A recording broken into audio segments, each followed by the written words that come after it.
tradition. Orang Indonesia kok nggak bisa bilang hafalan. Malu ya Pak Bambang Nursena. Kalau bilang hafalan, ternyata juara menghafal di dunia adalah murid-murid Rasulullah Sallallahu Alaihi Wasallam, mengikuti maha gurunya Rasulullah yang hafal semua wahyu yang diterima oleh beliau. Allahu Akbar. Murid-muridnya pun hafal pula semua wahyu yang diterima oleh sang guru. Di mana kesuksesan pembelajaran kecuali murid-murid Nabi terakhir ini. Takbir. Allahu Akbar. Allahu Akbar. Bilang dong Pak Bambang Nursena, oral tradisi, hafalan. Orang-orang Yahudi menghafal dari mulut ke mulut. Dari mulut ke mulut. Kok sama tuh? Muslim juga dari mulut ke mulut. Kok hasilnya ada Qurannya orang Islam kok nggak berubah? Ya beda. Beda karena Muslim nggak mau nomboi, nutupi. Hadisnya dhaif, biarin aja. Kalau bertentangan dengan Quran, tinggalkan. Sampean mau mandi hadis dhaif, ya silakan. Itu kualitas sampean. Kualitas dhaif. Ya kami nggak ngurus, ngapa? Gitu aja kok repot. Kata Gus Dur, nggih. Cukup repot. Nah, nih kita lanjutkan. Jadi, orang yang 72 orang pintar, orang yang dianggap berpendidikan. Kok berpendidikan? Saya ulangi. Berpendidikan. Karena di Alexandria itu telah berdiri sekolah dari para murid Sokrates. Sekolah tentang filsafah Yunani. Termasuk yang 72 ini adalah para murid sekolah filsafat Yunani. Mengerti sekarang teman-teman? Itu sebabnya isi Torah banyak berasal dari filsafat Yunani. Diteruskan oleh Perjanjian Baru. Nah tinggal neruskan kan gampang. Maka jadilah karya orderan Sang Raja Ptolemeus kedua ini disebut, karena 72 orang sarjananya, disebutlah Septuagint. Di Indonesia kan Septuaginta. Atau memakai kode LXX 50, 60, 70. Kenapa tidak ada duanya? Supaya terpenuhi trinitasnya. Kalau ditambah 2 kan jadi 72, enggak 3 simbol. Gitu loh. Jadi 72 terwakili oleh trinitasnya L, X, X. Astagfirullah. Ditutupi lagi demi trinitas. Bukan Ptolemeus yang bilang LXX, tapi sudah dekat kemari yang bilang LXX. Ptolemeus nggak pernah bilang LXX, bilangnya ya the Torah. Bagaimana mungkin Torah Nabi Musa alaihi salam tahun 1500 sebelum Masehi minus 1500 baru ditulis minus 300 tahun minus 300. Bukan dalam bahasa Ibrani, tapi dalam bahasa Yunani. Inilah Torah pertama kali di dunia. Ya. Berjarak 1200 tahun. Astagfirullahalazim. Patutlah. Isinya kayak begini. Contoh, saya akan gugurkan pandangan yang mengatakan orang Yahudi jenius. Tolong teman-teman berhenti mengatakan orang Yahudi jenius. Kalau saya bukakan. Apa betul orang Yahudi jenius? Buka Bible-nya. Yeah. Ini ya Ptolemeus ya teman-teman. Bukan dari Musa. Bohong. Karena kalau memang ini terjemahan, Ptolemeus membuat terjemahan dari Ibrani, kok buku induknya gak ada? Kok buku induknya kagak ada? Baru ada tahun 1900 sekitar antara tahun 1000 Masehi. Aduh, berarti jaraknya 1500 tambah 1100 Masehi. Antara tahun 1000 dan 1100 Masehi. 2600 tahun jaraknya. Timbullah prakarsa orang-orang Judaism membuat Torah dalam bahasa Ibrani. Loh, kenapa harus dibuat? Katanya dulu udah ada. Bohong nih ya, tahuan nih ya. Dibuatlah Torah dalam bahasa Ibrani. Tahun kapan? Antara tahun 1000 dan tahun 1100. Loh, abad 10 dan abad ke-11 Masehi. Berjarak 2500 sampai 2600 tahun dari sang penerima wahyu Musa alaihissalam. Jadi ini nggak pernah dibukakan oleh para pendeta.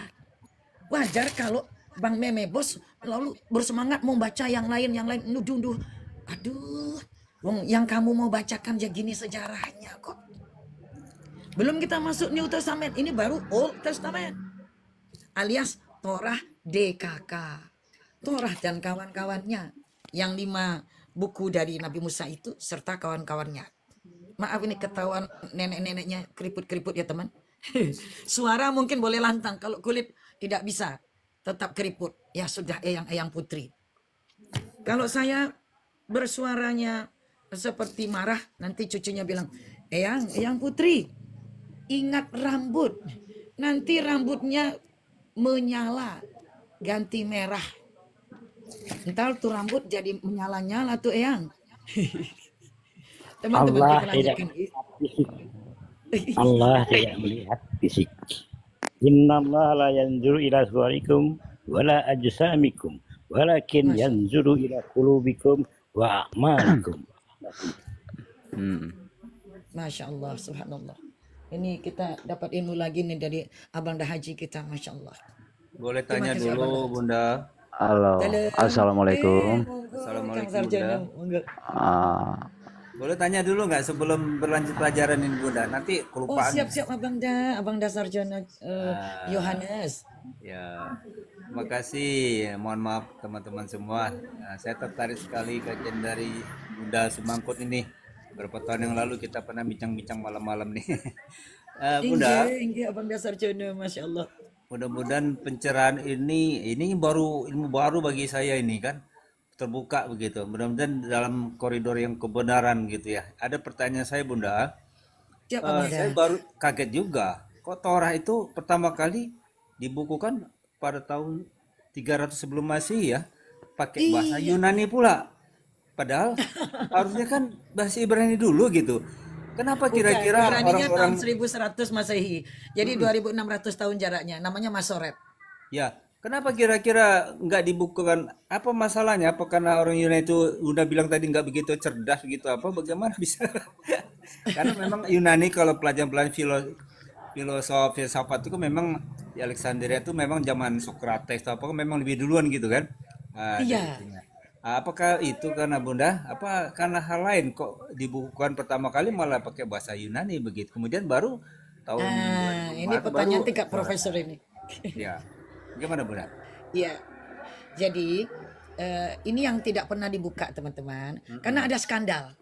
Maaf dulu skandal. Ya, ada skandal. Kita tahu bahwa Jenderal Pompei itu kan menaklukkan Alexandria, Iskandaria. Lalu digantilah dia menjadi Alexandria agar memuja-muji Alexander yang agung.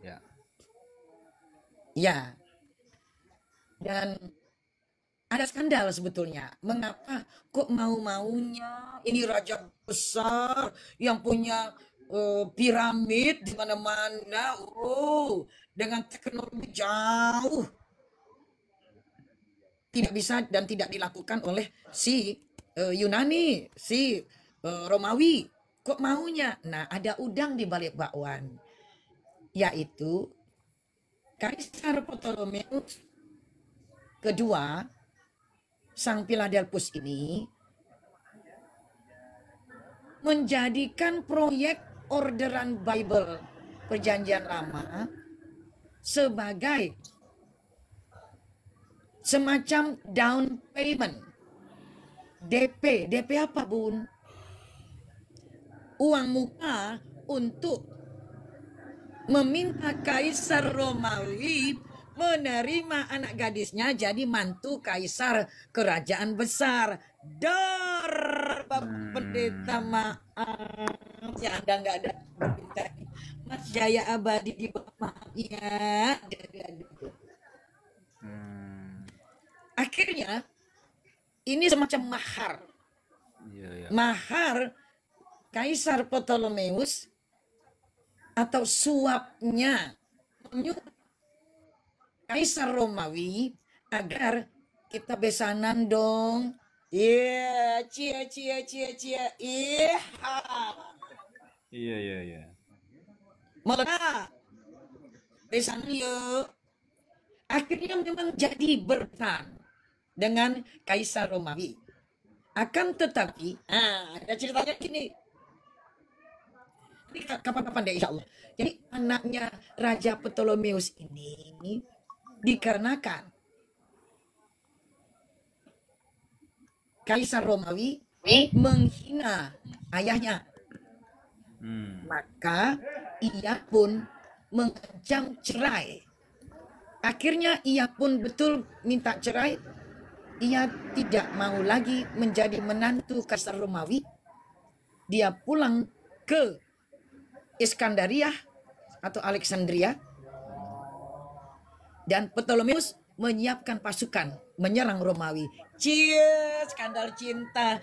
Jadi Torah itu dibuat gara-gara skandal cinta nih. Kasihan Bapak Pendeta. Aduh, gimana Bapak Pendeta? Bapak Pendeta nggak pernah dengar ini. Aduh, astagfirullahalazim. Lah.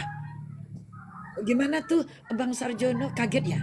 Ternyata Torah itu karya skandal, karya untuk skandal cinta. Masya Allah. Gimana Bang Agado istighfar yuk. Termasuk, termasuk juga tadi Bunda. Astagfirullahaladzim. Halo, assalamualaikum Bunda dan teman-teman semuanya. Pasaran Islam nggak bisa ditutupi ya Bang Agado ya.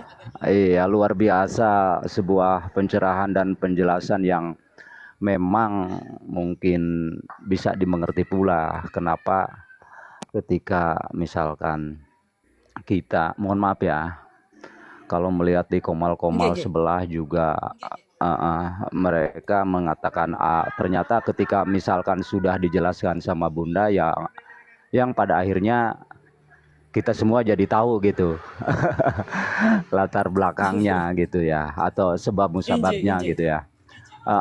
Mungkin sebelumnya mohon maaf Bunda, di sini sebetulnya saya ya tidak bermaksud apa-apa sih. Dan sebelumnya juga saya ucapkan Assalamualaikum warahmatullahi wabarakatuh untuk semuanya, selamat malam. Waalaikumsalam. Ada sedikit pertanyaan. Mohon maaf lahir dan batin. Ada beberapa pertanyaan. Sebetulnya saya tidak penting, cuman tidak ada salahnya kalau memang tahu juga gitu ya. Mohon maaf, menurut mereka tetangga kita, saudara kita, umat Nasrani, mereka mengatakan Tuhan itu dia karena kuasanya bisa jadi manusia dengan kuasanya, bisa jadi Tuhan dengan kuasanya pula gitu. Menurut mereka seperti itu kan. Salah nggak kalau saya berasumsi seperti itu, karena memang ini juga mereka yang mengatakan seperti itu. Betul nggak Bunda? Halo, bisa dengar suara saya? Mungkin gini Bunda, lanjutkan dulu aja sampai sejadinya Yesus dituhankan tadi itu. Betul Pak Eko ya. Lanjutkan aja Bunda, yang pertanyaan Agado tadi nanti bisa kita. Betul. Nggak perlu Enggak, budaya. maksudnya Bagus, Pak Galuh. maksudnya masih belum Itu belum pertanyaan masuk bagus. ke Karena substansi gitu, ini masih tadi belum masuk ke diawali dengan pertanyaan kapan gitu. ya riwayatnya jatuh jadi Tuhan. Masih riwayat ini Insya Allah. Pak. Ya, riwayatnya dulu. Oh ya. Insya Allah, betul-betul. Nanti itu, ya. Iya, betul. Oke. Baik. Jadi nggak usah dilanjut dulu Tapi gitu. itu bagus untuk menjadi catatan. Iya. Nanti di MK saya yang Pertanyaannya sesuai konteks aja saya nanti, begitu sesuai MCP. materi. Saya Oh, nggak lupa ya. karena memang tadi saya juga mengatakan sebetulnya tidak bermaksud apa-apa, cuman sekedar ingin tahu kan, nggak ada salahnya pula gitu. Menarik gitu. Betul. Tapi jangan memotong materi yang sedang asik kita dengar ini. Oh, oke, Ah, baik. ya. Ya. Mangga. Baik, silakan Bunda, lanjutkan. Good, Bunda. Ya.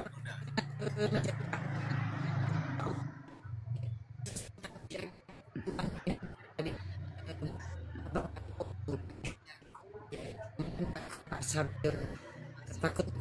Mohon maaf Bunda, putus-putus Bunda. Putus, Bunda. Suaranya Iya, putus. betul, suaranya putus-putus, betul. Iya.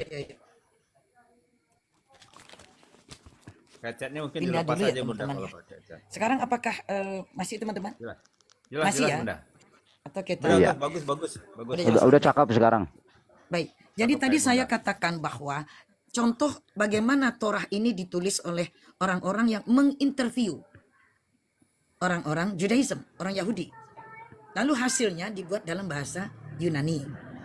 Jadilah dia Torah yang kita lihat. Nah, kita lihat Torah. 5 bukunya Nabi Musa alaihissalam.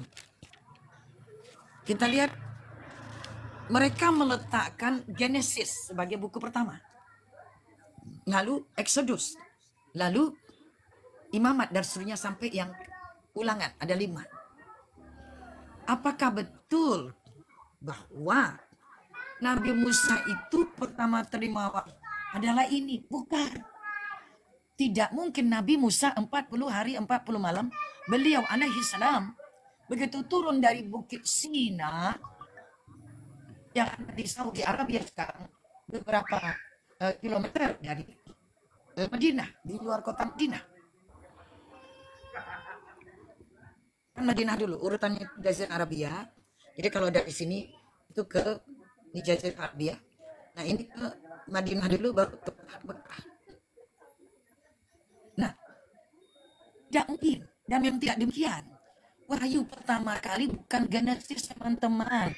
Wahyu yang diterima baginda Musa Islam yang pertama kali namanya Quran Tuhan. Roh bilang kayak gitu. Putus-putus Bunda, putus. Mohon maaf, putus-putus, betul. Putus-putus, Bun. Kita putus-putus ya. Itu tuh dulu Iya, ya iya. kabarnya kalau gitu. Apakah sekarang cukup jelas suaranya? Kalau sekarang jelas, yang pertama jelas. kali diterima baginda Musa alaihissalam bukanlah buku Genesis, gen tentang alam semesta, gen tentang manusia, bukan. Kejadian manusia, bukan. Bayangkan ada orang berkumpul di lembah, yaitu di bawah Bukit Sina di Saudi Arabia sekarang, dalam situasi yang luar biasa letih dan tertekan, ditinggal 40 hari 40 malam. Masa begitu turun ujung-ujung ngajarkan pelajaran ilmu falak, astronomi.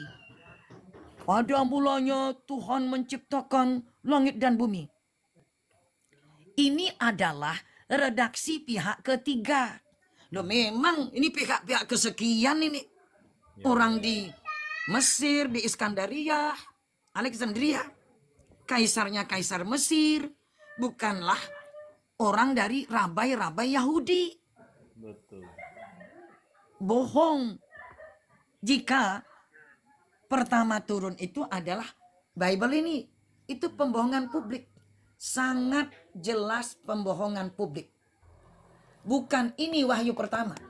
Bukan. Salah.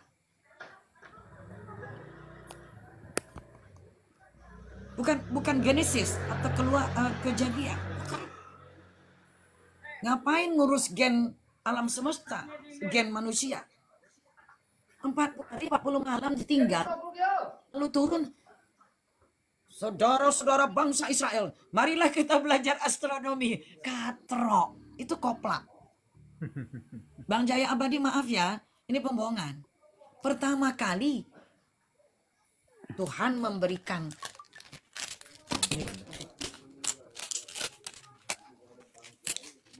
ya, pertama kali Tuhan memberikan 10 perintah Tuhan di dalam tablet batu. 10 perintah Tuhan, 10 commandment. Command kan perintah, komando. 10 commandment. Tuh. KS karena jamak. 10 perintah Tuhan, 10 commandment. Bukan ini orang dalam situasi sulit turun dari terima wahyu. Bangsa Israel yuk belajar astronomi ya. Ada mulanya Tuhan menciptakan langit dan bumi. Ini nomor 1, sebutan ke-1. Turun sebutan ke-7 dan ke-8. Nomor punggung 7 dan 8. Masih pasal 1. Nomor 7 dan 8. Apa katanya? Dan Tuhan menciptakan cakrawala. Dan cakrawala itu membagi antara air dan perairan. Cakrawala. Okay? Membagi air dan perairan. Lalu nomor 8. Dan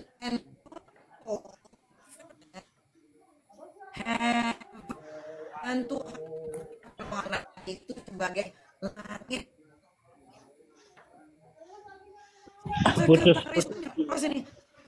Putus Bunda. Nggak usah pakai kamera aja Bunda. Putus. Aduh, putus. Iya kayaknya Iya, kalau tutup aja ya. on cam Yang jelas ini saya tidak sinyalnya bohong ya kurang kuat teman-teman. kayaknya. Tadi sudah saya lihatkan. Ya. Ya, saya tidak bohong teman-teman. Ya. Apakah sudah cukup jelas sekarang teman-teman? Jelas.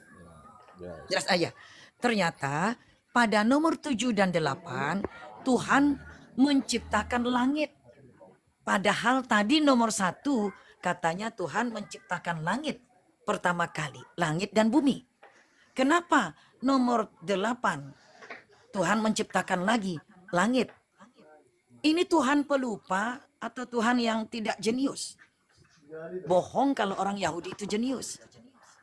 Ternyata, maaf, ini di bawah standar. Nomor 1, pasal 1, nomor 1. Pada mulanya Tuhan menciptakan langit dan bumi. Nomor 1-nya. Kemudian, nomor 8, Tuhan menciptakan langit lagi. Tuhannya lupa. Nomor 2, Tuhan menciptakan gelap dan terang.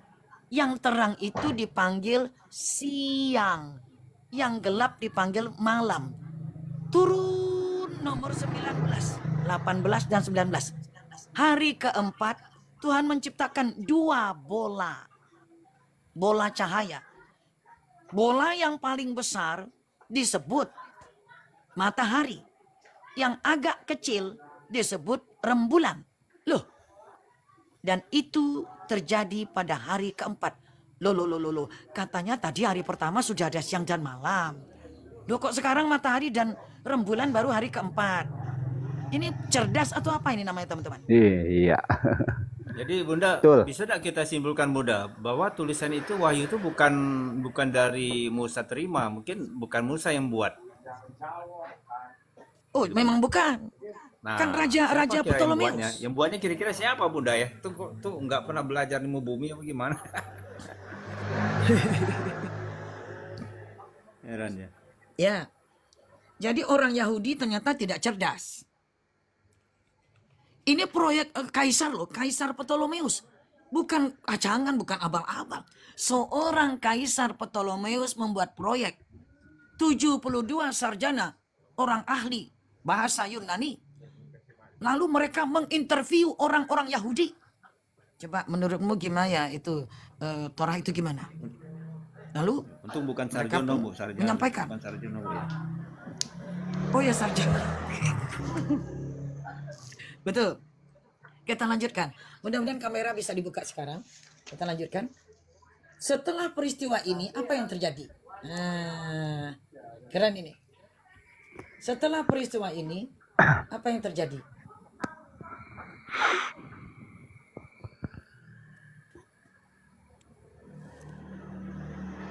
Maka diresmikanlah Torah Septuaginta yang pertama kali muncul di muka bumi oleh Raja Ptolemeus kedua.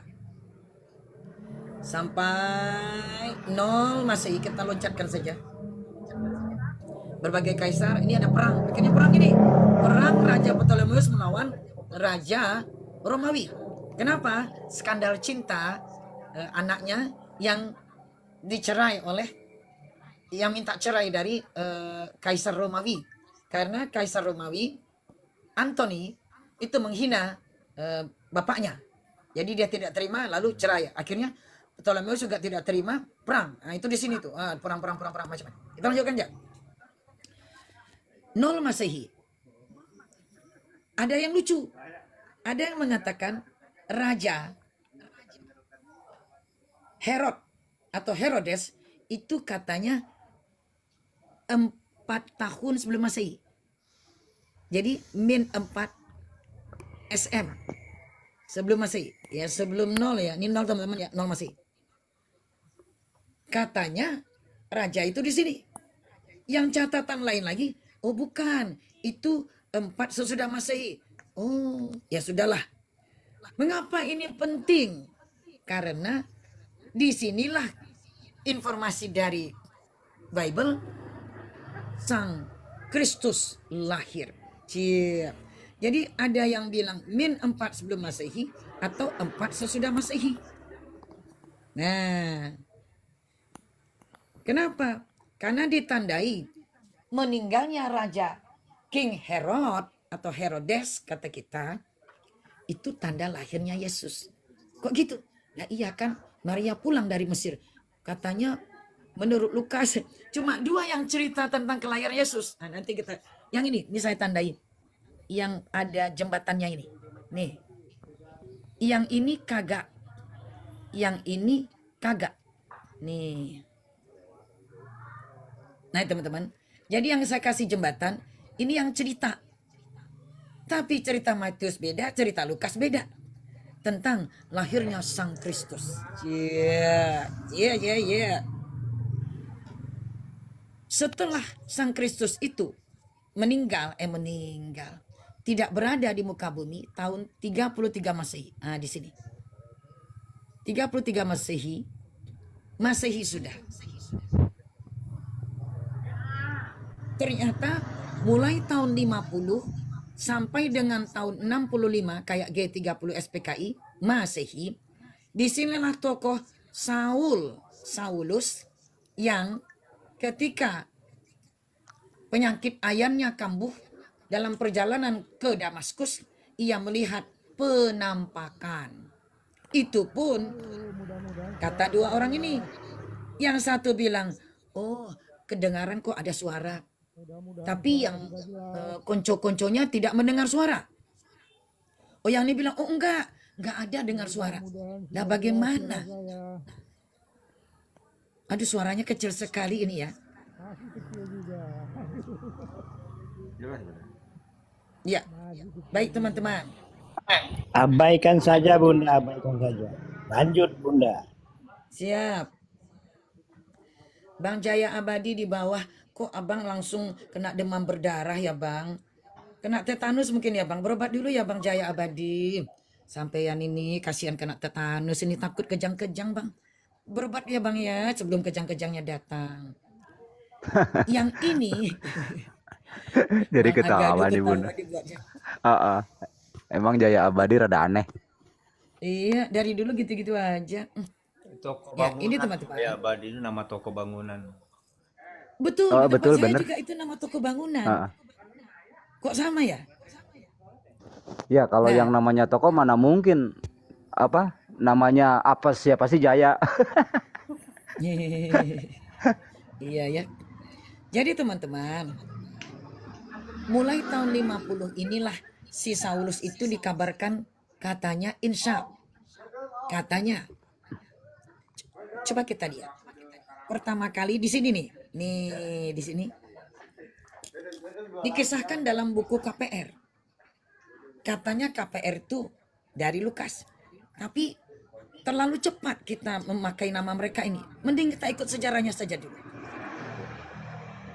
Yang sangat populer tahun 50 surat kepada orang-orang Tesalonia. Ini menurut Profesor Pak Reman ya. Saya tidak memikirkan kalau menurut orang lain. Saya ambil yang kredibilitasnya jelas. Tahun 52 kepada orang Galatia. Lanjut sampai dengan rotasi 65 kan 56. Yang tahun 56 nah sini. Nih, itu kepada orang Korintus, Saya ambil yang dua ini karena ini menyangkut. Allah, kok mati?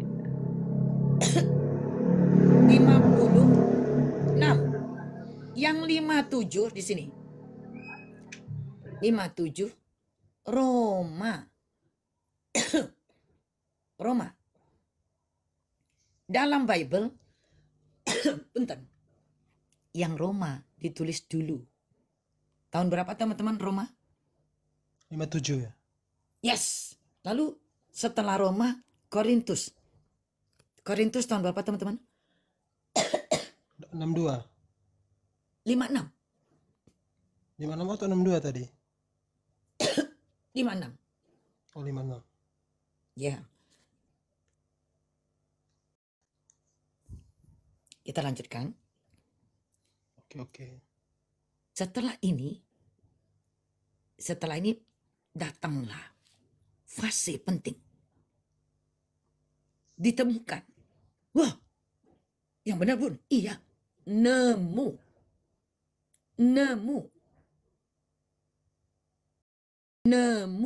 catatan. Tahun 70, catatan 1. Nemu antara 75 dan 80.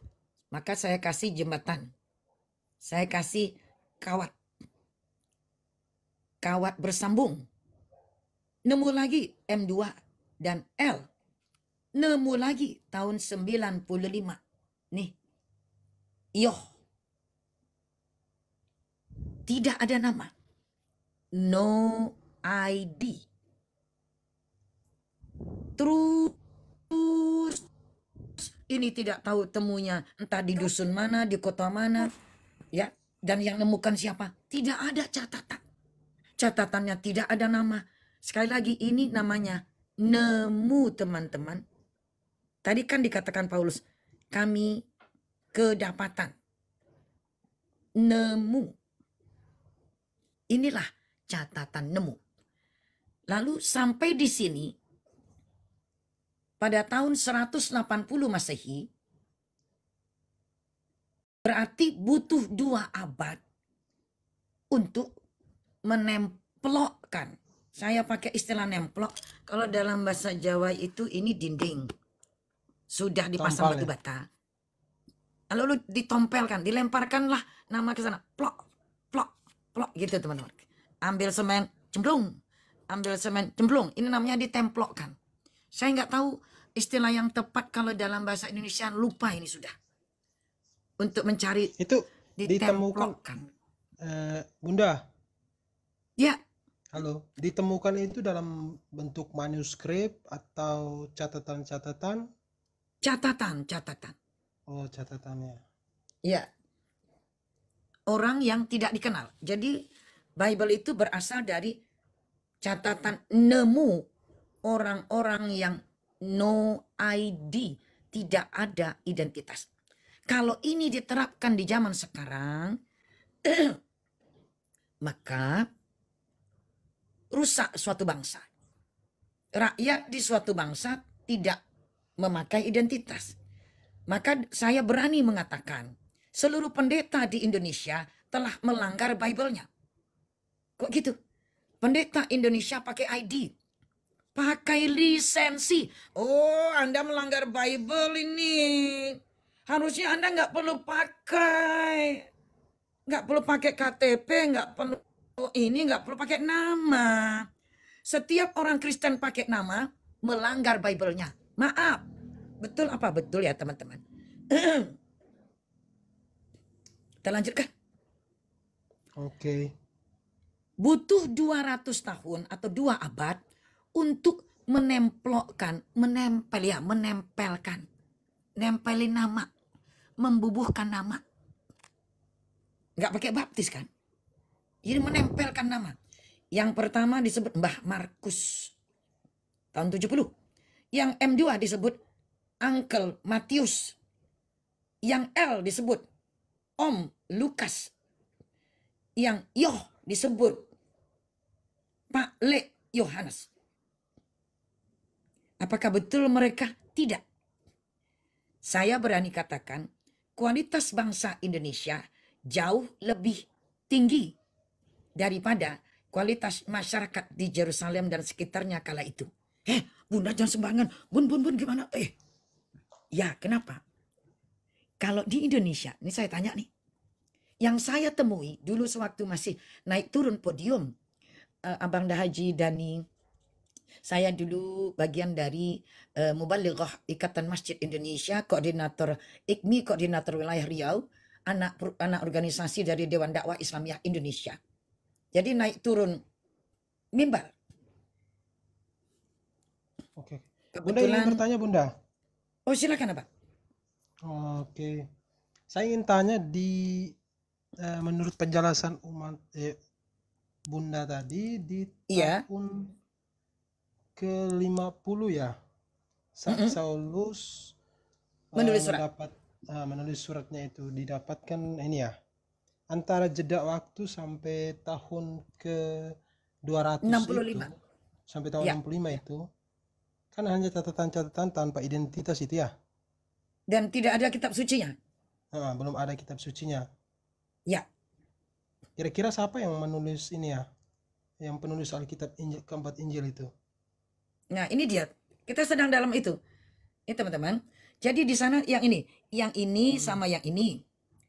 Yang pertama dengan yang terakhir tidak menganggap kelahiran Kristus itu penting. Dia tercantum pada yang kedua dan yang ketiga. Ini belum ada nama ya. Pada catatan pertama dan catatan yang terakhir, awal dan akhir tidak mencantumkan betapa pentingnya kelahiran Yesus. Jadi nggak ada. Untuk yang kedua dan ketiga yaitu Uncle Matius dan Om Lukas itu yang menuliskan tentang kelahiran Kristus. Silahkan dibayangkan. Orang yang dipuja-puja sedemikian ternyata Matius dan Lukas yang mengutip dari Mbah Markus. Uncle Matius dan Om Lukas mengutip dari Mbah Markus. Nih senior Mbah Markus. Tapi justru kok tiba-tiba pada catatan dia ngutipnya dari ini nih. Ditambahin. Oh Yesus lahir di sini. Kandang ini, kandang itu. Waduh. Begitu juga yang ini. Tapi yang terakhir enggak. Tak satu pun memberi informasi tentang kelahiran Sang Kristus. Hebat kan? Nah, setelah abad kedua, barulah mereka ini diberi nama.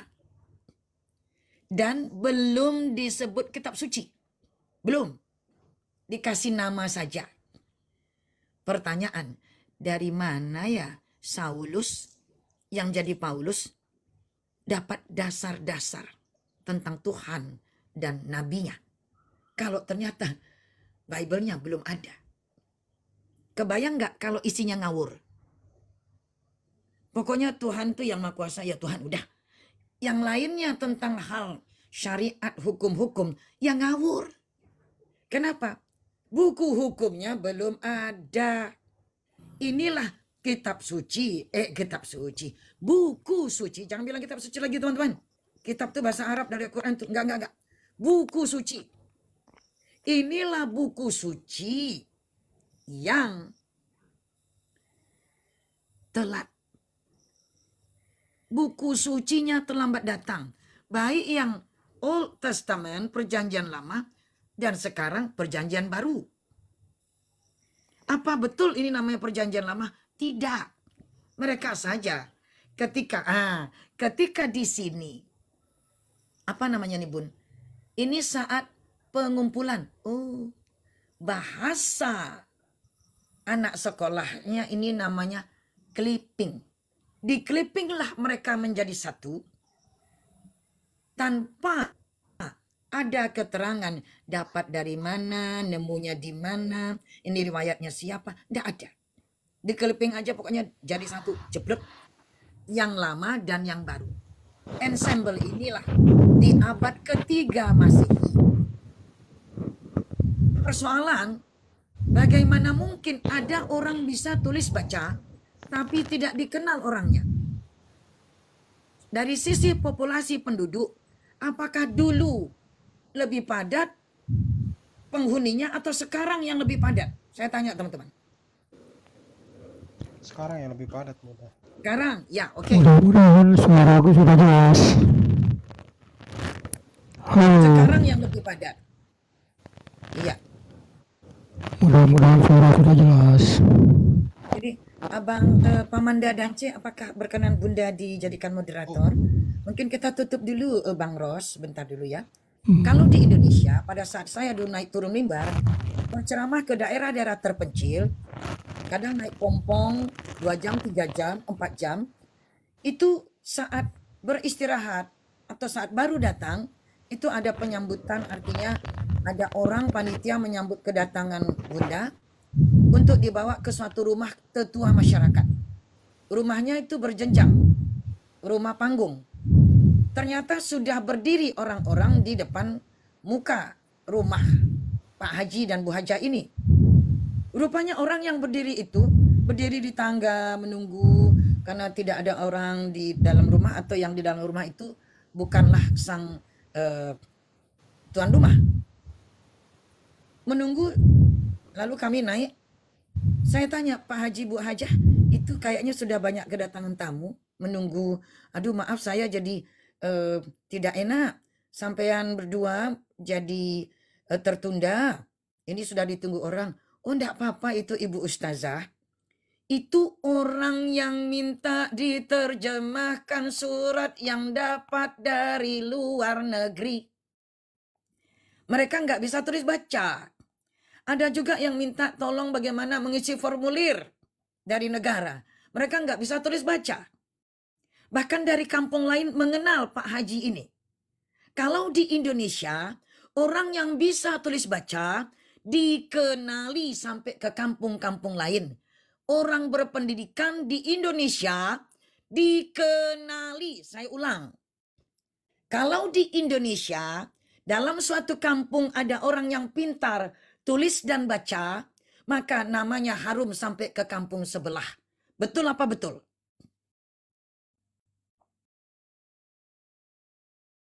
Timbul pertanyaan.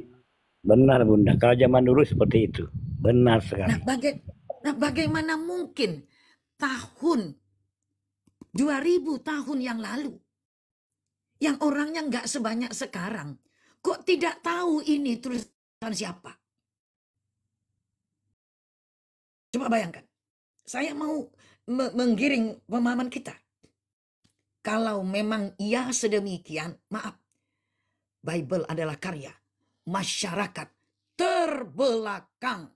Maaf, sampai tidak kenal orang terpelajar di kampungnya. Takbir, Indonesia lebih besar dari mereka. Allahu Akbar. Iya, mudah-mudahan suaraku sudah jelas. Nah, jadi teman-teman, ternyata Bunda. itu yang terjadi. Butuh 2 abad, yaitu tahun 180 Masehi, untuk mengenali nama mereka. pertanyaan untuk mengenali namanya atau untuk mengganti isinya? Silahkan dijawab. Nah, ini dibuat alur ceritanya menjadi begini. Tadi boleh tanggapi ya. Boleh tanggapi sedikit. Boleh. Mana yang mungkin isi? Tuan host, kita tutup dulu ini Bang Ros. Boleh kita tanggapi dulu. Halo Bunda. Halo. Pakai urutan Bang Ros, saya menjawab Bang Eko dan Abang Dasarjono. Ya, kalau Anda mau tentu ikut nomor urut ya Bang Ros ya. Nanti setelah pertanyaan Bang Eko terjawab dan Abang Sarjono John terjawab, sampean boleh ajukan kepada tuan host kita. Saya tidak berwenang untuk mengizinkan Anda atau menolak Anda, nerima ataupun nolak ya. Setuju kan teman-teman di bawah? Nah, Saya setuju, Bunda. baik. Nah, kita nih pakai namanya adab ya, ada nomor urut kedatangan. Gitu. Kan sampean tadi datang itu kan jauh di bawahnya Bang Eko. Yang nanyain ini Bang Eko, saya hormat kepada beliau. Lalu juga didukung oleh Bang Sarjono John gitu. Jadi ya tunggu dulu ya Abang ya. Saya kan nggak punya hak untuk mengiyakan Anda ataupun mempersilahkan Anda. Ya saya hanya cuma sebagai tukang penjelas saja ya. Mari kita lihat, silakan disimpulkan. Apakah mungkin bangsa Indonesia dulu saja 40 tahun yang lalu saat saya keluar masuk kampung, termasuk kampungnya Ustadz kita Profesor Abdus Samad di Bangkinang, ya sekitar Kabupaten Kampar lah. Saya sampai di sana. Kala itu ada Buya yang mengajar di pondok pesantren Darun Nahdah. Namanya almarhum Buya Samin, Allahu yarham. Tatkala sungai Kampar banjir, air semua permukaan hanya adalah air. Rumah orang-orang pun terbenam. Separuhnya orang naik ke tingkat atas. Untung rata-rata rumahnya berjenjang tinggi. Tidak ada orang keluar rumah. Tetapi Buya Samin telah mengiyakan janji untuk memberikan dakwah ke kampung lain. Dan ternyata Buya Samin tetap pergi ke kampung tersebut. Bagaimana cara? Tidak ada rakit. Zaman dulu pakai rakit. Tidak ada rakit yang berani melintasi banjirnya sungai Kampar. Rupanya beliau berjalan di atas air. Takbir. Allahu Akbar. Allahu yarham untuk Buya Samin. Dari pondok pesantren Darun Nahdah, Bangkinang. Dekat kampung Profesor Abdus Samad. Jadi itu adalah kampung yang memproduksi qori dan qoriah dan ustadz-ustadz di Provinsi Riau. Namanya Kabupaten Kampar. Produsen qori dan qoriah luar biasa. Dan para ustadz, asatis. Buya Samin. 2000 tahun setelah Yesus yang katanya berjalan di atas air. Wali Songo dan eyang saya berguru kepada murid Wali Songo. Eyang kami keluar dari Keraton Yogyakarta untuk berguru ke Demak. Setiap hari Jumat Kliwon di Sleman, di masjid yang beliau wakafkan kepada umat. Masjid itu disebut Masjid Putri karena eyang mengizinkan orang-orang perempuan untuk sholat Jumat. Jadi jauh lebih maju pemikirannya. Sekarang saya di Amerika melihat orang perempuan pergi sholat Jumat. Masukkan Umi. Ini kan kita dialog mengenai agama ya. Siap. Kayaknya saya dengar penjelasan Umi sudah mengarah ke dakwah ini. Nah, kira-kira kita simpulkan aja apa yang menjadi point off-nya di situ. Penjelasan Umi tentang Alkitab. Nanti aku tanya balik juga Qurannya ya. Oh tentu, silahkan Bang Melkior. Oke. Terima kasih kesopanannya, terima kasih atas Ya, akhlaknya. makasih. Betul. Siap, Umi. Terima kasih. Baik, Abang. Teman-teman, kisah tentang keramatnya eyang kami nanti akan kami lanjutkan insya Allah. Jadi saya keturunan, saya cucu langsung dari eyang Kromo di Mejo yang memang keluar dari Keraton Yogyakarta untuk berguru kepada murid Wali Songo di Demak. Jadi saya adalah cucunya beliau. Subhanallah, masjid yang diwakafkan yang ada di Yogyakarta. Kita lanjutkan. Terima kasih Abang Melkior sudah menunjukkan akhlaknya. Matur nuwun hormat untuk sampean. Matur nuwun. Kita lanjutkan. Kemudian pada tahun 292 Masehi di ensemble lah semua baik yang dari perjanjian yang ini maupun perjanjian baru. Pada tahun 155 sebelum ini ada yang saya tandai. Tahun 144 dan yang di sini 155. Jadi sebelum ditempelkannya nama kepada mereka, itu terjadi peristiwa. Untuk 154, kalau yang ini tiada nama sama sekali atau no ID sama sekali, ada yang punya identitas. Namanya Marcion. Ini membuat orang-orang yang tidak suka menjadi meledak. Mungkin itu di Indonesia akhirnya ada nama Mercon. Barangkali diambil dari Marcion. Marcion menulis yang diambil dari ini. Dari yang tidak dikenal. Yang ketiga, dia mengambil dari sana. Tapi ia dengan berani menyatakan bahwa itulah karyanya dia. Jelas, bukan karya yang lain dan bukan buku yang ditutup-tutupi penulisnya. Sayangnya, buku Bible Marcion ini dengan paham Marcionisme itu kena banned, di-ban oleh kekatolikan, Jadi orang-orang Kristiani setelahnya merasa ini sesat. Padahal ia nyata-nyata ada identitasnya. Jadi yang ada identitasnya dianggap sesat, yang tidak ada identitasnya dipertahankan. Kita lanjutkan. Tahun 155 ada cikal bakal Septuaginta, Latin Vulgate yang akhirnya ditulisnya justru setelah tahun 200 sampai 250. Namanya Latin Vulgate oleh Santo Jerome. Ia dipanggil Santo, dianggap orang suci dalam bahasa Latin Bible-nya. Berarti Bible yang pertama kali muncul di dunia adalah yang secara terang-terangan jelas siapa yang menuliskannya, menerjemahkannya adalah Santo Jerome di tahun 200 sampai 250. Kemudian kesemuanya itu diensemble oleh secara ketat di tahun 292. Waktu pun berlalu sampai pada saat kaisar telah berganti, kaisar kejam Diocletian berganti dengan kaisar yang simpatik kepada kekristenan.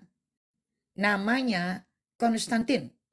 Menurut Profesor Candidamos dan juga profesor lainnya, tapi Profesor Candidamos menggali lebih dalam. Pendalaman yang dilakukan Profesor Candidamos adalah Konstantin ternyata bukan putra mahkota. Ia anak selir. Kenapa penting membahas Konstantin? Karena ada konsili Nisea yang ia fasilitasi. Provided by the Emperor Konstantin. Rupanya Kaisar Konstantin hanyalah anak selir. Tolong dicatat. Anak selir. Atau anak istri yang disembunyikan. Silahkan timbulkan pertanyaan, mengapa ada anak istri yang tersembunyi? yang ditutup-tutupi bisa naik tahta. Silahkan, nanti kita akan bahas, insya Allah. Saya selalu siap, insya Allah. Singkat cerita saja, ibunya dipanggil Santo. Iya. Saint Helena. Cia teman-teman. Sang selir. Wow. Dipanggil Santo. Santo Helena. Maaf teman-teman Bapak Pendeta kalau informasi di jemaat nggak seakurat ini. Ya, mungkin perbedaan buku bacaan. Santo Helena dianggap orang suci karena mengakui kekristenan. Maka Konstantin sebagai putra yang berhasil menyingkirkan saudara-saudara dan seluruh putra mahkota digorok semua. Termasuk anak kandungnya sendiri digorok oleh Konstantin. Konstantin mendapatkan peringatan oleh Senat bahwa ia telah melakukan dosa besar, kriminal besar. Datanglah penasihat Senat yang dekat dengan Konstantin. Ada agama di timur, di Alexandria. Iya, Ptolemeus nih, zaman Ptolemeus. Mengingatkan kepada Ptolemeus. Agama itu mempunyai pengampunan dosa. Maka Konstantin pun pergi ke Iskandaria, Mesir. Ia bukan untuk menjadi Kristen. Mencari apa yang bisa ia manfaatkan dari kekristenan. Maka ia berpikir kalau pengampunan dosa bisa saya fasilitasi, maka pejabat-pejabat yang banyak berbuat serong akan membayar mahal kepada negara melalui pengampunan dosa. Itu sebabnya Konstantin mengadopsi kekristenan tanpa ia harus menjadi Kristen. Konstantin tidak pernah menjadi Kristen. Sekarang nampak udang di balik bakwan. Tadi pertanyaan Bang Sarjono, kenapa Ptolemeus begini, sudah saya jawab. Skandal percintaan. Kalau ini skandal kriminal yang dilakukan Konstantin. Wong dia hanya anak seorang selir. Tidak ada di dalam terah kesultanan manapun anak selir bisa jadi raja. Tidak akan ada. Kecuali membunuhi semua orang.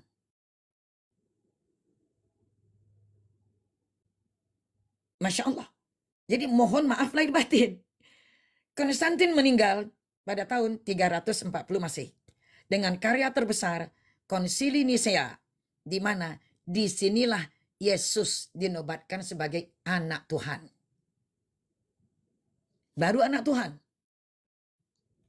Kemudian orang-orang bishop-bishop ditugaskan oleh Konstantin untuk mempelajari filosofi Yunani dan memasukkan Yunani ke dalam ajaran kekristenan. Maka pada konsili berikutnya akan kita bicarakan, insya Allah. Ditutup dulu dengan kematian Konstantin di tahun 340 Masehi.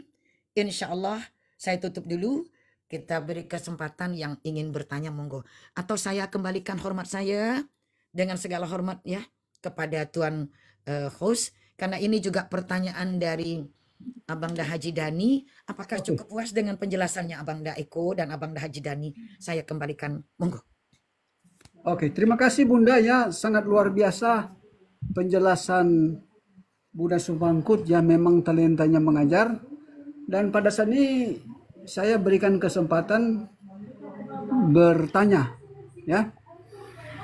Silakan, kita dalam suasana tanya jawab ya. Ini bukan debat kusir, bukan. Ini sajian ilmu. Silakan lanjut pertanyaannya.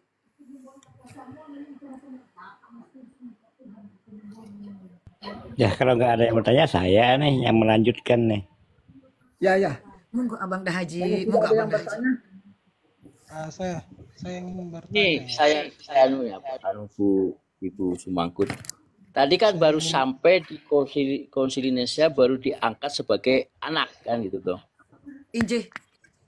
Sebagai anak Tuhan, anak Tuhan Bapa lah. Berarti belum diangkat sebagai Tuhan gitu ya. Belum. Nah, terima kasih. Matur nuwun. Monggo Abang Da. Oke, Silakan. silakan. Kembali ke tuan moderator. Melki Orm M mau bertanya, silakan. Oke, ini saya sedikit ini ya. Kalau Silakan pandangan Abang saya Melki. mengenai peristiwa tadi itu luar biasa menurut saya. Artinya kalau secara iman Kristiani saya menganggap itu sebuah peristiwa panjang untuk menelusuri jejak-jejak sejarah tentang peristiwa dari Yesus itu sendiri. Terima kasih sudah membacakan semua ya. Terima kasih kembali Abang Melki. Hormat saya. Mungkin saya akan cek lagi ke teman-teman dari gerejanya. Saya juga dari gereja Katolik ya. Oke, Siap saya Abang Da. ingin bertanya ya. Abang Da. Abang Da. Ini kita ambil bersamaan sejajar dengan sejarah yang Bunda ceritakan ya. Ini Siap saya Abang bacakan Da. satu-satu ya. Menurut kitab Bukhari, Wahyu mula-mula di Gua Hira, Iya, Muhammad kan menerima wahyu. benar Rasulullah menerima wahyu. Oke. Itu saksi manusia pertama siapa? Kedua, diangkat jadi nabi, diberkati oleh siapa? Terus manuskrip mula-mula itu yang ditulis oleh Muhammad, apakah itu ada? Mohon dijelaskan Bunda. Terima kasih Bang Melki atas kesopanannya dalam bertanya. Hormat saya untuk Abang. Saya akan mengambil jilbab lebih dahulu karena saya akan membuka Al-Quran ya. Kan sampean nanya tentang Al-Quran. Untuk sementara itu silakan Abang Haji, Bang Haji kita. Silakan Bang Haji Dani berkenan untuk mengisi kekosongan menjelang saya mengambil jilbab. Karena ini sikap keimanan kami. Untuk membuka Quran tidak boleh sembarangan. Jadi saya ambil wudhu dulu, kemudian pakai jilbab, baru saya buka Quran. Silakan Abang Haji, silakan saya Bang Haji. Bunda mengizinkan ya saya atau para ustadz-ustadz di sini menjawab pertanyaan itu? Bisa? Karena Pamanda host. Karena saya harus berwudhu dulu. Berwudhu, kemudian saya pakai jilbab, baru saya bisa membukakan ayat Qurannya. Sebab ini kan keimanan saya begitu, Abang Melki tidak mau buka Quran sembarangan. Kalau yang buka ayat itu saya tidak perlu berwudhu gitu. Okay. Jadi sementara Bunda mengambil jilbab dengan berwudhu, izin kami menjawabnya Bunda ya. Nanti dan Bunda tambahkan. Ya. Ini ada beberapa ya yang bisa menjawab ini, Eko, Dani dan Gorbacho. Ya, pertanyaannya adalah siapa manusia pertama sebagai saksi ya Muhammad menerima wahyu di Gua Hira, dan siapa melantik dia sebagai nabi. Ya. Itu pertanyaan yang disampaikan oleh Melkior M. Sebelum Genggam Pancasila akan menjawab, mungkin didahului oleh teman-teman kita ada di sini yang bisa menjawab. Eko, Dani. Coba saya boleh jawab. Ya. Ya. Silakan. Ya, pertama kali kisah Rasulullah SAW itu menerima wahyu dari Gua Hira yang dikatakan Iqra bismi rabbikal ladzi khalaq khalaqal insana min 'alaq dan seterusnya, itu didengar oleh Rasulullah, kemudian disampaikan kepada istrinya yang terdekat. Yang pertama kali adalah istrinya. Sekali lagi, istrinya yang bernama Khadijah. Oke. Pertama kali yang mendapatkan informasi setelah Rasulullah mendapatkan wahyu adalah Siti Khadijah. Oke, itu kalau Anda ingin minta seperti itu. Nanti kemudian yang disampaikan kepada Warakah dan seterusnya. Dan perkembangan itu didengar oleh sahabat-sahabat atau orang-orang yang dekat dengan baginda Rasulullah dan membenarkan.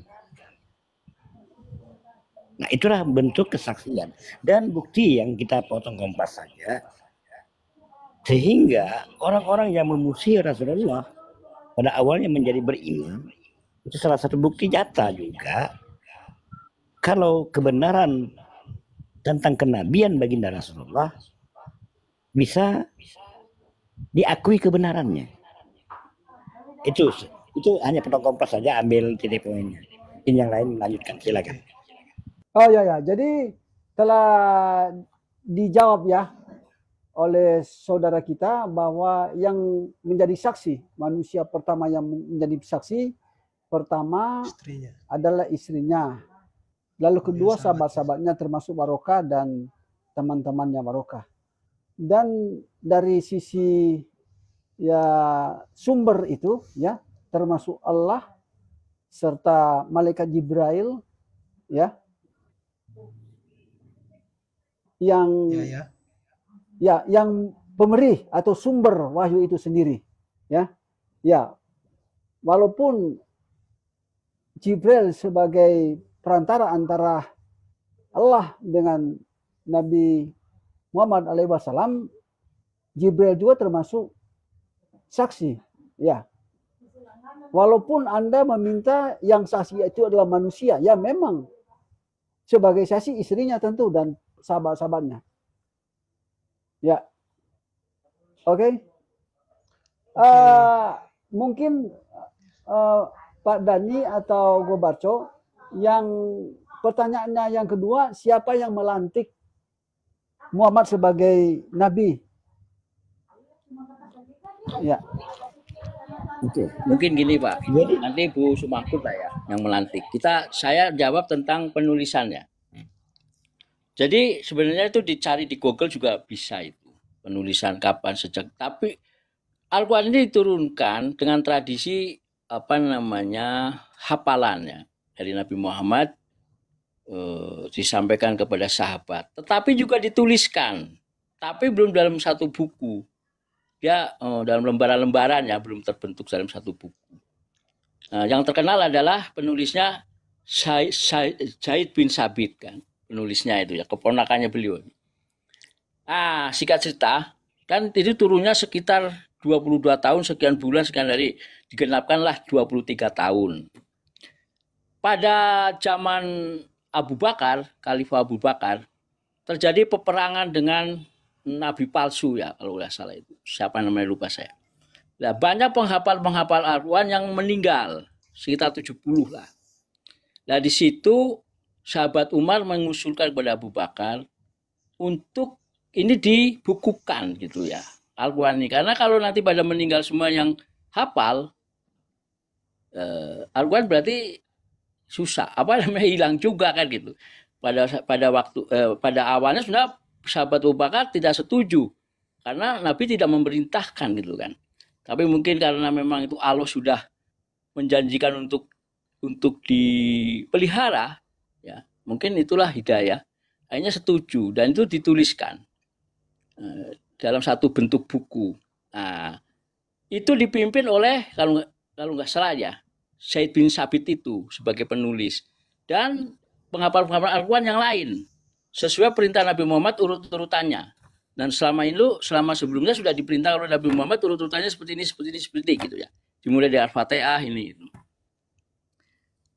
Setelah itu dibukukanlah itu satu buku. Pada zaman Abu Bakar, Umar, Utsman ya. Zaman Utsman, Islam itu sudah berkembang kemana-mana itu. Nah, orang di luar penutur agama bahasa Arab ini kan membaca hafalannya. Mereka belum ada bukunya, baru hafalan kan. Itu kurang ini, ada perbedaan-perbedaan. Makanya ada usul dari siapa namanya? Dari sahabat juga yang sampai ke Uzbekistan kemana. Itu untuk diperbanyak Al-Qur'an. Disitulah terjadi namanya Mushaf Al-Qur'an. Kalau nggak salah 4 atau 3. Ke Irak, terus kemana gitu ya. Nah itu sebagai dasar untuk tempat-tempat lain menggandakan lah. Gitu. Tapi yang pasti dicek oleh para penghafal Al-Quran. Penggandaan itu. Nah, saya kira itu ya pembukuan itu sejak Abu Bakar, Umar, Utsman diperbanyak. Saya kira terima kasih itu nanti yang tadi yang mengangkat itu Nanti Bu Sumangkut mungkin yang anu dari Al-Qur'an. Menambahkan Mbak Dancil sedikit saja mungkin. Halo, bisa didengar suara saya? Ya lanjut Pak. Oh ya. Suaranya terang. Ya. Jadi istilah dilantik itu saya kira apa ya? Itu istilah manusiawi aja. Istilah mungkin kayak Yesus dilantik jadi Tuhan itu mungkin tepat dilantik. Jadi gini, kita tahu Abrahamic religion atau apa namanya agama samawi itu dalam mengenalkan bahwa ini Rasul dan lain sebagainya itu bukan dengan istilah dilantik dengan seperti itu ya. Jadi ada kabar-kabar yang runtut dari Rasul-Rasul sebelumnya kan seperti itu. Jadi Nabi Muhammad itu bisa tahu bahwa dia itu seorang Nabi dan Rasul itu sudah dikabarkan pada kitab-kitab terdahulu. Ya, jadi ada tanda-tanda yang mengisyaratkan bahwasanya Nabi Muhammad ini adalah seorang Rasul.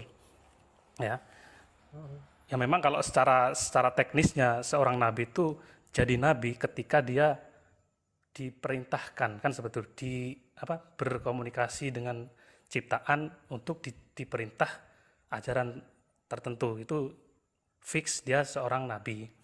Dan Nabi Muhammad itu jadi nabi adalah seorang rasul itu sudah disebutkan pada kitab-kitab terdahulu yang mungkin teman kita ini tidak mengimani itu, tapi itu dibuktikan bahwa pendeta-pendeta terdahulu sebut saja Bakhiro ya kalau tidak salah itu ya. Itu dia setelah membaca kitabnya, kitab Taurat ataupun Injil, dia menjelaskan bahwasanya akan ada nabi penerus Nabi Isa. Itu tanda-tandanya adalah ketika dia berjalan itu ada awan yang menaunginya. Dan itu dibuktikan ketika Nabi Muhammad masih berusia remaja saat dibawa ke kalau tidak salah daerah Syria kalau tidak salah.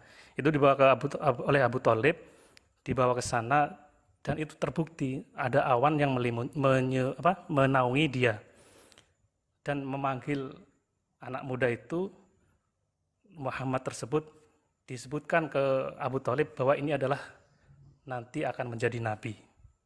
Jadi tanda-tanda itu kelihatan itu tertulis jelas di kitabnya. Dan itu yang mungkin ayat-ayat tersebut masih disembunyikan oleh teman-teman kita. Nah itu terus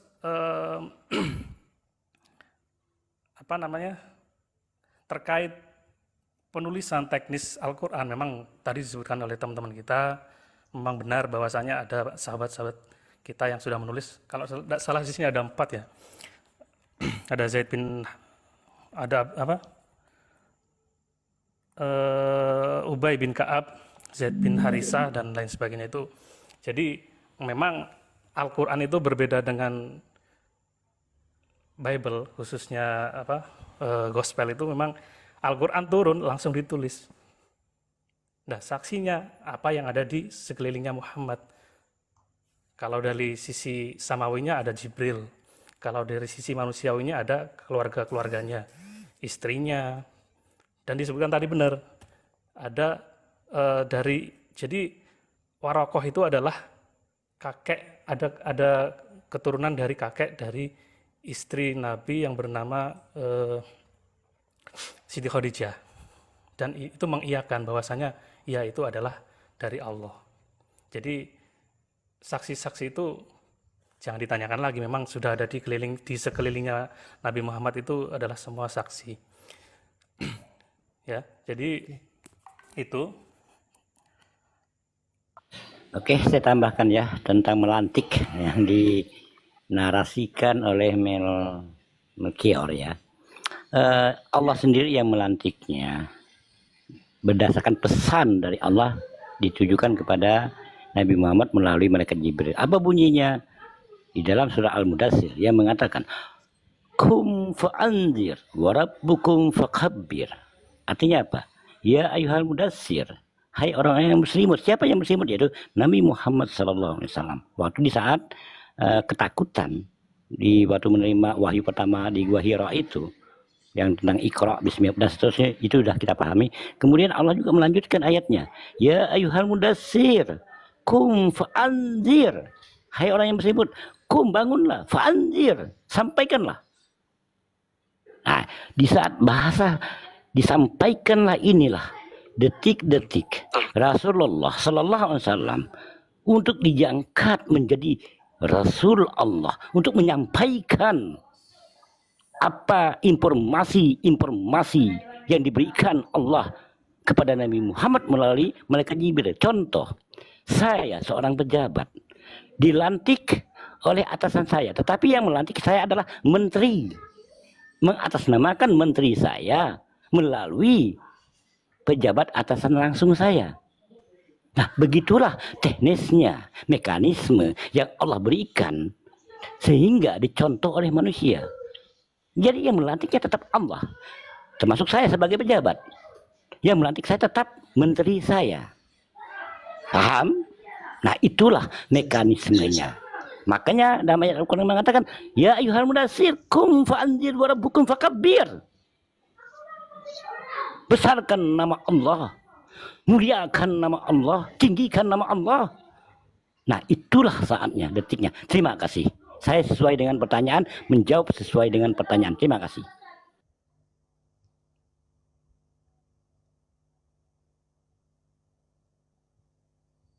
Oke. Makasih banyak ya atas jawabannya. Silakan ya. Oke. Bunda belum kembali nih ya. Apalagi? Atau saya yang bertanya? Nabi Muhammad ini diangkat menjadi Rasul pada usia 40 tahun. Ya, 40 tahun. Peristiwa diangkatnya Nabi Muhammad itu sallallahu alaihi wasallam menjadi Rasul terjadi tepat pada 17 Ramadan tahun 611 Masehi. Nabi Muhammad sallallahu alaihi wasallam menerima wahyu untuk pertama kalinya oleh malaikat Jibril di Gua Hira. Jadi kesimpulannya saat dia pertama menerima wahyu, sejak saat itu Jibril mengangkat dia. Tapi Jibril ini adalah utusan Allah langsung. Ya. Ini ada data dalam Google juga kok. Oke. Ada pertanyaan lagi, silakan.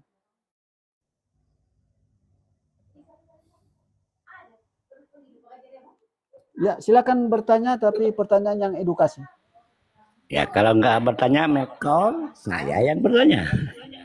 Iya, ya. Gimana, Melkor? Oke. Siap ditanya? Boleh sekali. Oke. Kalau siap ditanya, tadi kami berbicara tentang siapa Paulus.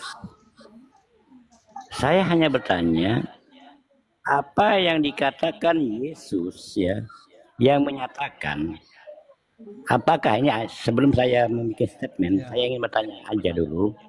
Apakah ada statement statement Yesus yang mengatakan dari asal pohon yang baik akan menghasilkan buah yang baik, asal pohon yang buruk akan menghasilkan buah yang buruk? Adakah itu di dalam statement Yesus? Silakan jawab dulu sementara. Dari pohon yang baik. Mungkin ini Pak Dance, saya izin turun, ada keperluan. Terima kasih. Ya, saya hanya nanya ada atau tidak, itu aja. Silakan. Tunggu ya, saya catat ya.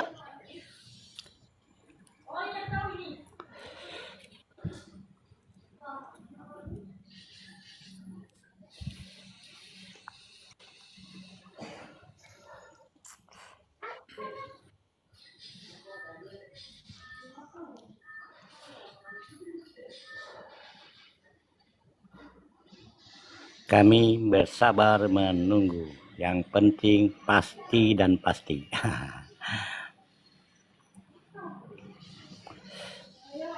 Silakan, Melkor. Adakah pernyataan ketetapan dari Yesus yang mengatakan dari pohon yang baik akan menghasilkan buah yang baik, dari pohon yang jelek akan menghasilkan buah yang jelek? Silakan. Adakah? Itu aja, simple pertanyaannya. Jawabannya juga singkat. Oke. Oh gitu. Oh ya. Adam Center. Oh, iya.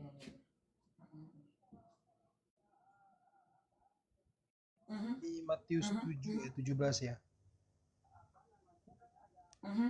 Halo. Iya, berarti ada kan?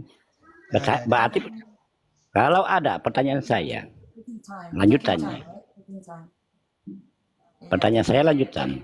Apakah Paulus itu, sekali lagi, apakah Paulus itu sebelum dia bertemu dengan Ananias atau ketemu di Damaskus, dia adalah pembunuh penganiaya terhadap pengikut Yesus? Benarkah itu? Ya, benar ya. Kalau benar, berarti pohonnya jelek, pohonnya buruk, sesuai dengan dikatakan Yesus tadi. Kalau pohonnya buruk, niscaya akan menghasilkan buah yang buruk, buah yang jelek. Dan terbukti tidak. Apa buktinya? Kita lihat dengan mata kepala kita sendiri. Di faktanya sekarang ini terjadinya JO, oneness, terjadinya saksi Yehova dan seterusnya. Bahkan ada Kristen progresif, ada Katolik, ada Protestan. Nah, itulah hasil daripada buah itu, benar atau tidak? Terima kasih. Tunggu. Ini saya harus disclaimer dulu untuk melihat tanggapannya Bapak Dani. Pernyataan awal tadi mau bertanya.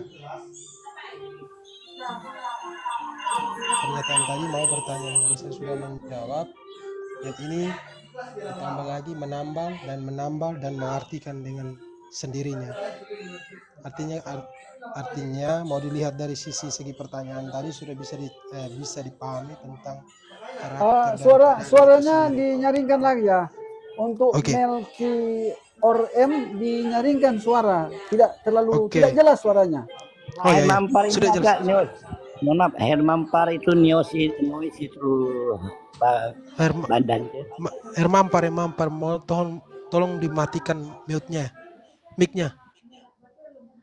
Oke. Ini saya harus disclaimer dulu untuk Mang Dani ya. Pertanyaan awal tadi simpel aja, ditanyakan pernyataan Yesus ya. Saya sudah menjawab di Matius 7 ayat 17. Berarti sudah cukup ya. Tapi Pak Dani menggiring lagi ke Matius tentang pernyataan di Matius ke Paulus. Artinya buah yang tidak baik. Kalau mau dilihat pernyataan ini, saya harus katakan bahwa Pak Dani boleh mengklaim apa saja yang Pak Dani baca itu, tapi maaf, itu bukan di ranahnya Pak Dani, itu Alkitab saya, dan saya harus sesuai dengan apa yang saya pahami. Kalau menurut saya bahwa itu Paulus adalah utusan Yesus. Cukup simpel aja, utusan Yesus.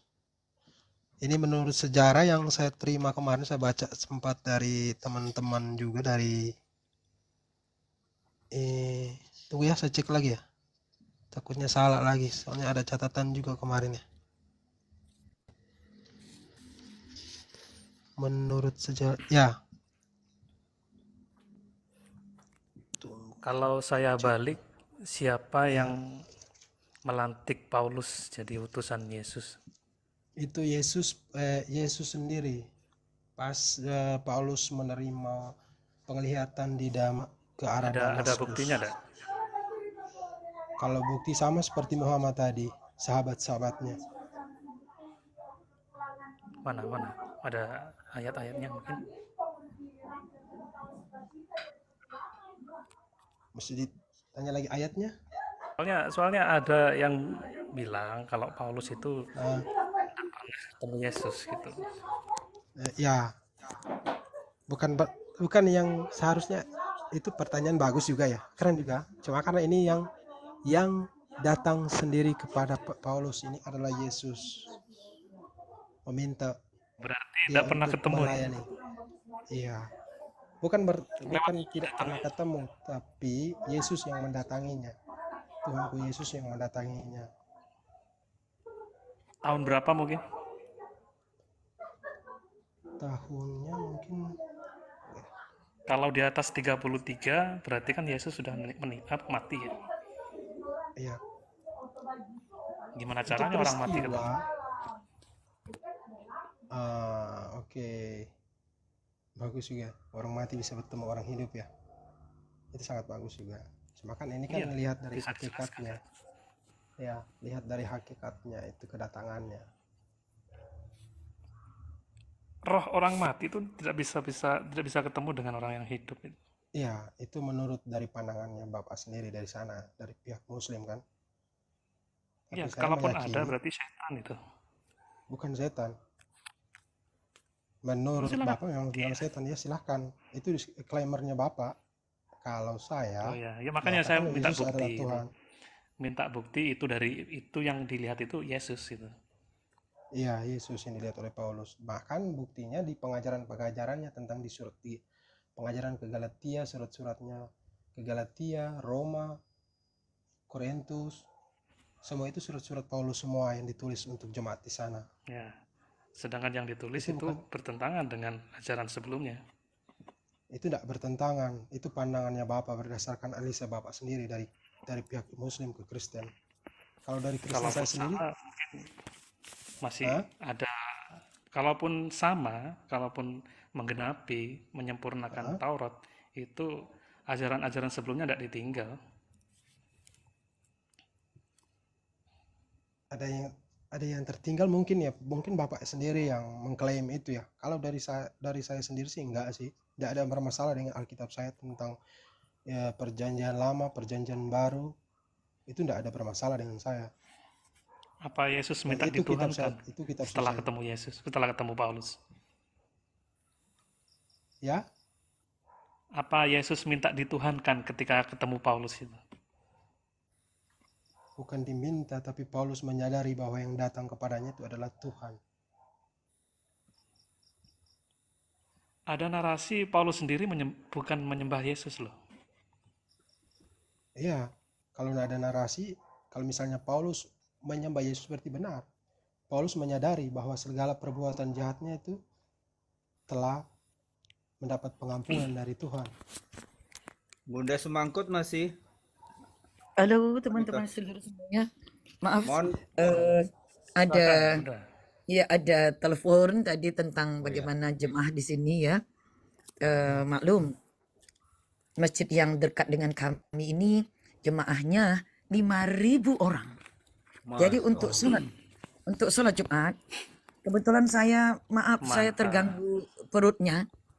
Jadi sering sudah beberapa hari ini terkena gangguan perut sehingga sering ke kamar kecil.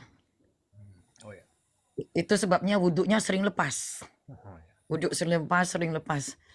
Padahal teman-teman tahu kalau di RIM itu Bunda tuh selalu berusaha kalau masuk Zoom itu mulai dengan berwuduk kemudian terus sampai selesai. Jadi selalu dalam keadaan berwuduk.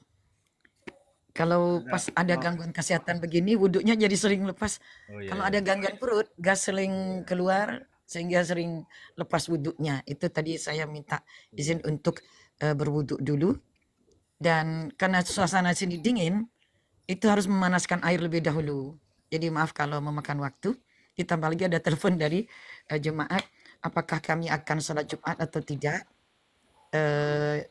Walaupun masih 3 jam lagi sholat Jumat. Kami bilang kayaknya kesehatan kami belum memungkinkan. Takutnya di masjid itu nanti bolak-balik ke belakang. Gini Bunda, ya. pertanyaan dari saudara kita yang Katolik tentang Paulus yang dinyatakan oleh Melkor, saudara kita. Mungkin Bunda bisa memaparkan tentang 1 Korintus 15 tadi, Ya, ayat betul. 15. Nah, itu lebih tepat untuk menjelaskan berdasarkan Injil Bible yang tahun 57 itu loh. Iya. Itu barangkali bisa dipaparkan dengan Melkor. Terima kasih Bunda. Terima kasih hormat untuk Abang Dah Haji, untuk Abang Dah Sarjono John, dan ada yang baru bergabung itu Bang Herman Par dan Bang Gorbachev, Masya Allah. Oh ya teman-teman, ini Pamanda dan Cemumek mempunyai akun yang baru. Jadi mari semuanya kita follow, kita ikuti agar cepat berkembang juga. Akun Bunda itu yang untuk publik adalah dulu Jalan Benar Lurus, tapi kan sering kena ban. Sekarang diganti dengan True and. Jadi True and Straight Path. Benar dan lurus. Jalan yang benar dan lurus. Jadi true lalu huruf N besar. True N. Itu kemudian karena itu mau dipakai oleh Romo, jadi Bunda ganti dengan bahasa Inggris True N. Lalu akun Tanpa Ragu, seperti biasa nyamuk demam berdarah. Kemudian akun Garuda Pancasila dan Genggam Pancasila, serta beberapa akun lainnya yang tidak dapat Bunda sebutkan di sini. Tentu akun-akun luar negeri juga. Teman-teman, mari saling ikut, saling dukung dengan menjadi pengikut. Insya Allah nanti akan dibalas ikutan. Kalau tadi dikatakan oleh Bang Makir itu bahwa Paulus itu mengatakan atau mengangkat Yesus jadi Tuhan gitu ya maksudnya Abang Dah Haji Dani? Iya, dia kan Paulus itu dinyatakan bertemu dengan Yesus di Damaskus. Kemudian itulah pengutusan Yesus kepada atau mendatangi Paulus untuk mensiarkan Injil. Itu pernyataan daripada saudara kita dari Katolikan yang pure. Nah, sementara Bunda tadi menyampaikan 1 Korintus ya pasal 15 dan ayat 15. Nah, itu barangkali lebih gamblang. Terima kasih. Oh gitu, baik. Jadi sebenarnya dari sekitar 14 surat kiriman Paulus itu hanya 6 saja yang dari tangannya, tulisan tangannya. Sebagai contoh, 13 surat kiriman Paulus itu hanya 6 saja yang dari tangannya. Sisanya yang 7 bukan dari tangannya. Adapun yang dari tangannya dicantumkan secara sembrono di dalam Bible.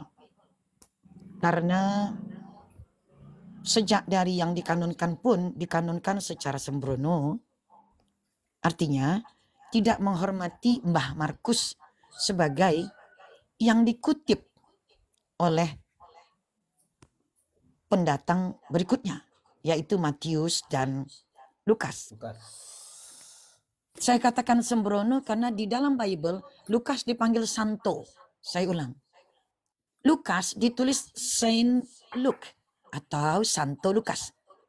Bagaimana mungkin Lukas yang dikabarkan sebagai tabibnya Paulus tapi Paulus tidak dipanggil Santo? Ini sembrono. Orang suci. Jelas ini kesembronoan yang mereka tidak sadar, tapi begitu telah ditulis dan dibaca semua orang, ini sembrono.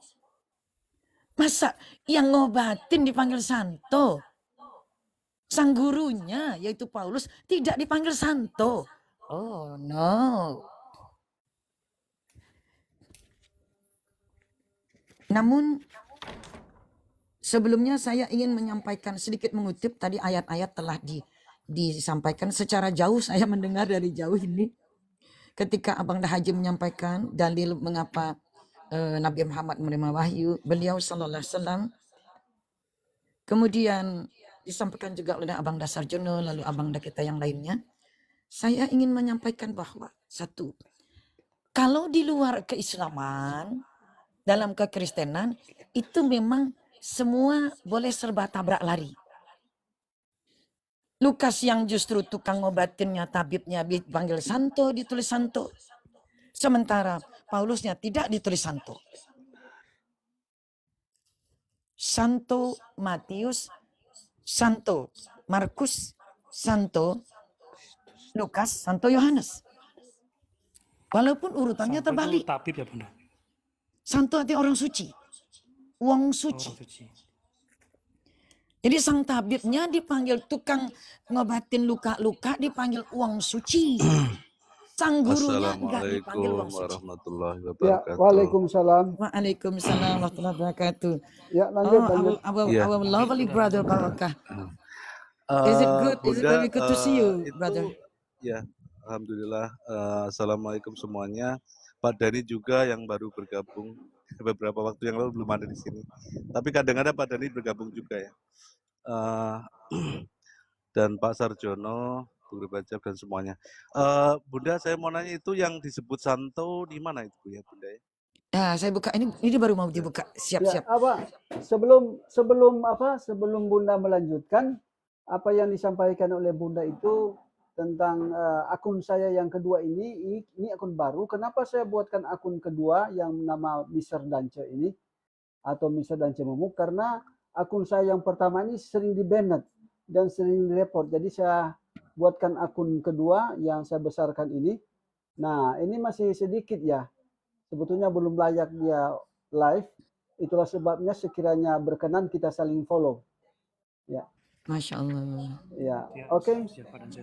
Silakan Bunda lanjut. Ya, jadi ini dia nggih. Ya. Santo Luke, Saint Luke. Halo Bunda. Yes. Boleh tanya penulisnya siapa deh Bunda? Izin bertanya Bunda. Iya. Bunda ini izin bertanya. Itu bukunya siapa? Tulisannya dari siapa itu? Penulisnya siapa? Ini Bible. Itu Alkitab Bang. Alkitab bahasa Inggris. Holy Bible. Alkitab bahasa Inggris. Ya, Holy Bible. 57 itu. 57 Bunda ya. Taunya terjemahan nih. Bukan, ini yang ini yang tadi beda lagi ya. Yang ini khusus. Ini edisi khusus. Sampai ada sejarah. Sejarah ada berapa spot atau dalil di dalam Bible yang diganti. Tahun yang berapa dirubah. Bunda itu? Cetakan tahun 57 ya? Enggak, 1901. Wah, mantap itu ya. Jadi tahun 2001 berumur 100 tahun, tahun 2024 berarti berumur 123 kan gitu teman-teman. Mendekati Ini itu. khusus untuk kan dikasih contohnya. Ini ada di umum. Contoh.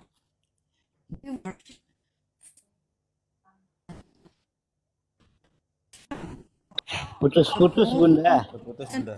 Putus Bunda. Putus Bunda. Udahlah. Oke, saya Dibaca turun dulu saja ya, ya. Bunda. Saya ada keperluan dikit. Ya, Abang maaf. Haji, siap-siap. Matur nuwun nggih Abang Haji. Terima kasih Halo, Bunda. Bunda. Nanti dengar di bawah aja. Terima kasih. Halo Bunda. Kemana Bang Haji Dhani? Pak Dhani kemana? Halo Bunda. Pak Haji ada keperluan mungkin, Pak Haji. Some of the more important, beberapa yang lebih penting, passage change, perubahan frasa-frasa by the revisers, oleh yang sang perevisi. Jadi disebutkan, ini kayaknya sudah terbuka ya ininya teman-teman. Ini menunjukkan kejujuran masyarakat Barat, bagaimana mereka mencetak Bible. Namun kejujuran ini tidak diberlakukan secara umum. Artinya, ini hanya diberikan kepada orang-orang yang tertentu saja. Edisi ini adalah edisi untuk orang-orang di sekolah seminari. Jadi tidak untuk masyarakat umum. Saya beruntung ada orang yang mau melepas Bible-nya kepada saya. Tentu dengan nego yang ringan dan bersahabat ya teman-teman ya. Silakan dilihat. Ini Bible Reader 8. Pertolongan untuk pembaca Bible. Orang di dalam gereja itu tidak terhitung sebagai pembaca, bukan Bible reader dalam konteks masyarakat sini ya. Jadi yang disebut Bible readers adalah pembaca Bible yang memang tidak hanya mendengarkan dari pendeta, tapi benar-benar membacanya gitu loh. Jadi dia membaca, bukan pendengar. Kan ada pendengar Bible dan pembaca Bible. Kalau ini untuk Bible Readers 8. Dan silahkan